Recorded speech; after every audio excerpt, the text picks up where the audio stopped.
सभी को नमस्कार। एक कहावत सी चल रही है आजकल, वैसे तो ये सेंटेंस है बस, जस्टिस डिलेड जस्टिस डिनाइड माना जाता है कि न्याय से देरी जो है न्याय ना देने के बराबर है। जजों ने भी इस पे कमेंट किया है, कोर्ट ने भी किया है, और वकीलों ने भी किया, आम आदमी भी कर दिए है। लेकिन भाई हम सब सिस्टम से बंध रहे हैं, लेकिन कई बार बहुत ज़्यादा अन्याय हो जाए है। कोई एक आदमी, कोई एक अधिकारी कुर्सी पे बैठे और ऐसा निर्णय ले ले है, भुगते जहाँ फिर कैंडिडेट, खासकर जो बेरोजगार बालक से उनके साथ दुख भी आवा है। हम खुद उसके भुगत भोगी भी रहे हैं। आपने पता हो, कुरुक्षेत्र के डिप्लोमे को मना कर दिया था, खुद की स्टेट यूनिवर्सिटी को। उसके बाद 2 साल हांड फर्क के क्यों पादर लगी है मुश्किल। सुप्रीम कोर्ट ने लेकिन वो बात सुनी, मानी, और सरकार पर प्रेशर था, वह भी माननी पड़ी। चलो उसके लिए भी सरकार का धन्यवाद, क्योंकि ऊपर जो बैठे हैं ना उनको नहीं पता होता, ये तो नीचे वाले कर रहे हैं ये कार्रवाई। तय किसी को रिजेक्ट कर दिया, किसी को ऊपर से जो रिपोर्ट देंगे उन्हें तो माननी पड़ा है। जो नेता लोग हैं उन्हें तो माननी पड़ा, उन्हें थोड़ी पता अभी नीचे के चल रहा है कि नीति नियम है, वे थोड़ी पढ़ सके हैं इतने कानून है। वो तो जो HOD जो कुर्सी बैठा है डीलिंग है, वो जो कह देगा वो है। यो है कुरुक्षेत्र के साथ आ, यो है एक JRN यूनिवर्सिटी के कैंडिडेट हैं बहुत सारे आर्ट एंड क्राफ्ट के। भाई कोर्स कराया है, नहीं मेहनत करी भी होगी चाहिए, डिस्टेंस से भी था, रेगुलर भी था, एक्सटेंशन एजुकेशन थे, स्टडी सेंटर थे, बहुत सारे मैटर थे। हालांकि यह डीम्ड यूनिवर्सिटी थी, पर डीम्ड यूनिवर्सिटी भी तो सरकार ने खोलने की परमिशन दे रखी है, तो इनकी मान्यता तो होनी चाहिए। तो अब क्या होता है, 2006 में वैकेंसी निकलती है, इनको मना कर दिया जाता है। ये जो टोटल इसमें मेरे ख्याल में 12-13 पिटीशन लगी थी, उस टाइम भी केस हुए थे। अब ये अलग से हुए, इसमें फैसला इसमें एक केस में आया है भाई 23/467 में, क्योंकि नॉर्मली एक में आता है। ये इसमें सारे एडवोकेट से मेन थे इसमें RK मलिक जी। अब इसका क्या था, HSSC ने वैकेंसी निकाली, लेकिन 14/11/2021 को जो दोबारा सिलेक्शन हुआ इसमें इनका नाम ना लिया। पहला तो ये शामिल कर लिए, और जिसका उसमें मेरिट में आ गया होगा उसका सिलेक्शन हो भी गया होगा, क्योंकि उस टाइम कोर्ट ने, सिंगल बेंच ने इनको अलाउड किया, डबल ने भी अलाउड किया। सुप्रीम कोर्ट ने सरकार की पिटीशन HSSC की डिसमिस कर दी, यानी पूरी तरह से वो फैसला फाइनलिटी पर आ गया, लागू हो गया वो।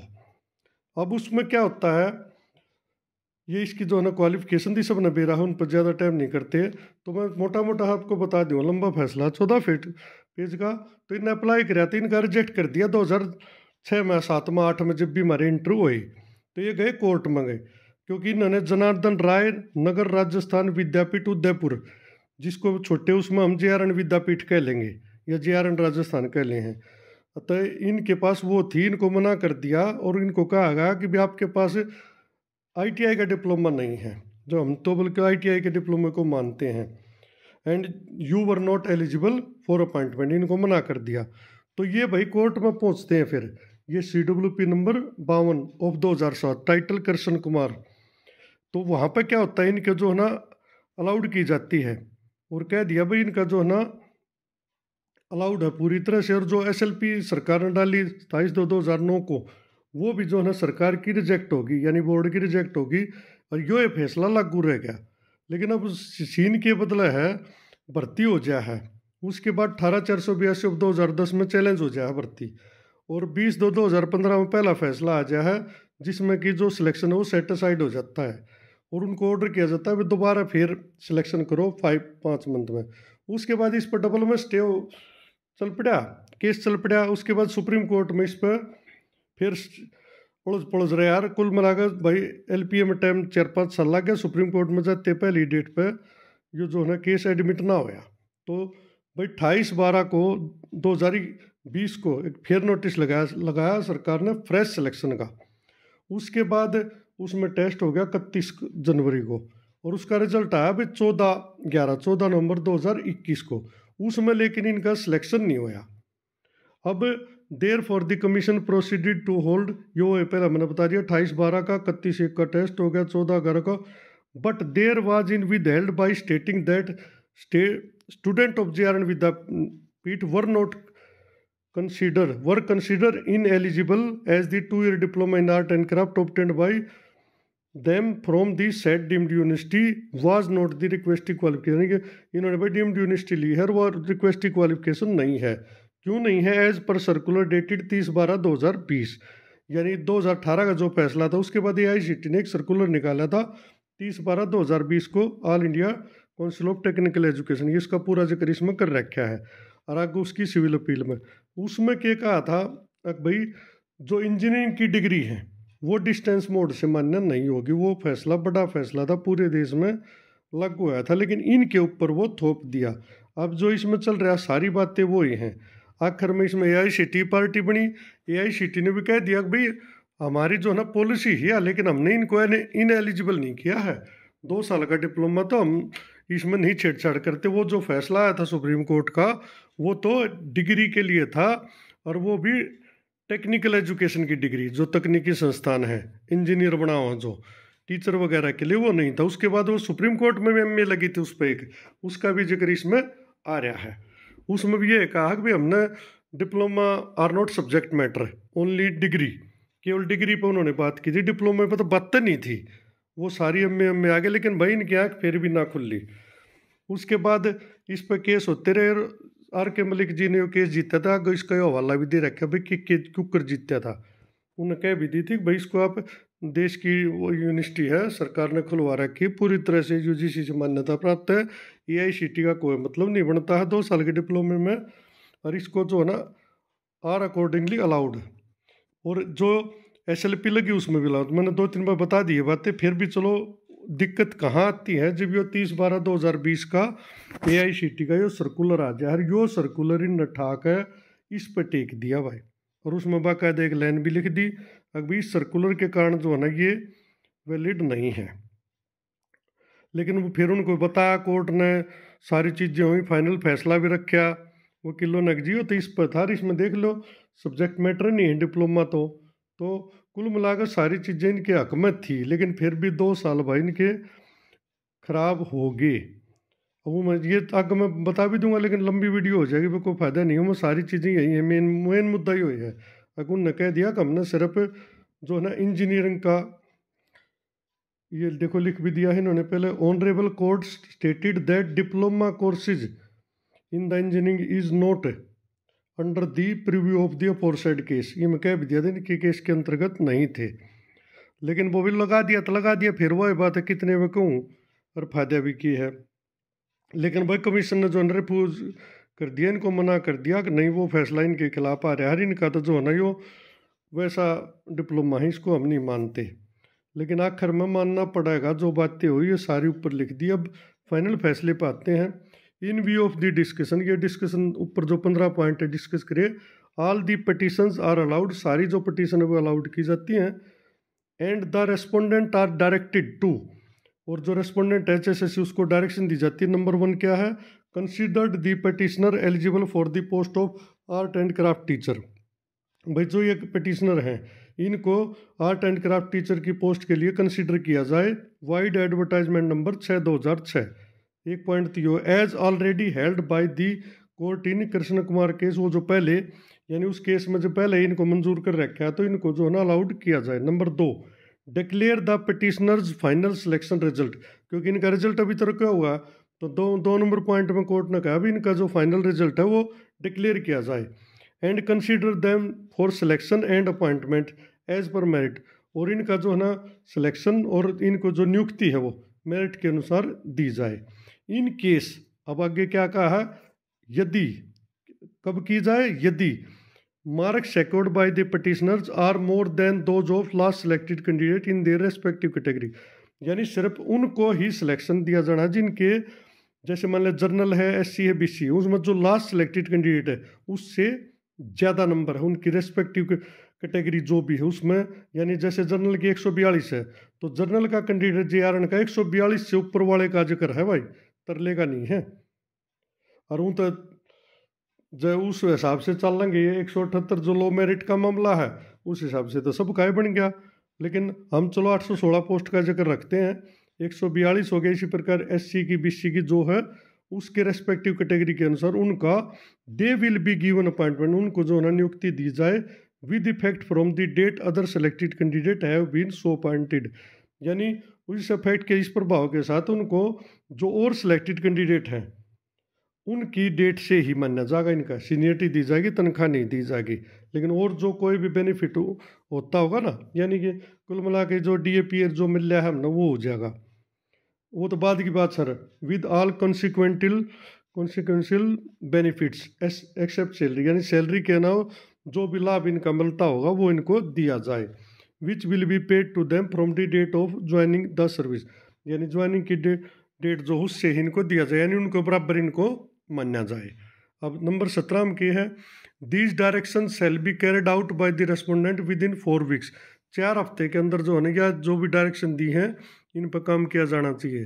From receiving A certified copy of this order, यानी जिस दिन कमीशन को सर्टिफाइड कॉपी मिलेगी उस डेट से ये 4 हफ्ते शुरू होंगे, आज से नहीं। ना ही 18 तारीख तक, 18 को फैसला लिया था वैसे हो, जब भी कमीशन को मिलेगी कॉपी भाई। The commission also burdened with cost of 1 lakh, यानी कमीशन को जो है 1 लाख का जुर्माना भी लगाया जाता है। विच will be deposited with the poor patient welfare fund PGI MER Chandigarh में जो है ना जमा किया जाएंगे ये 1 लाख, जो गरीब पेशेंट है, मरीज हैं, उनके इलाज के लिए। Within the period stipulated above, 1 महीने के अंदर यानी 4 हफ्ते के अंदर। And a receipt there for shall be placed on the file of the case, और उसकी रसीद जो है ना इस केस में लिखा जाए। Pending miscellaneous application if any stand disposed of as have been, यानी कोई और एप्लीकेशन इस टाइप की हो तो उसको भी डिस्पोज ऑफ किया जाता है। तो कुल मिलाकर 19 पॉइंट है, 18/12 का फैसला है। तो मोटा मोटा हाँ मैं फिर बता दूँ भाई, इनको जो है ना JRN के जितने भी कैंडिडेट हैं सबको अलाउड किया है, कैंडिडेचर उनका मान्य किया है। सिलेक्शन सिर्फ रेस्पेक्टिव कैटेगरी के अनुसार जो मेरिट है उसके अनुसार उन बच्चों को ज्वाइनिंग दी जाएगी।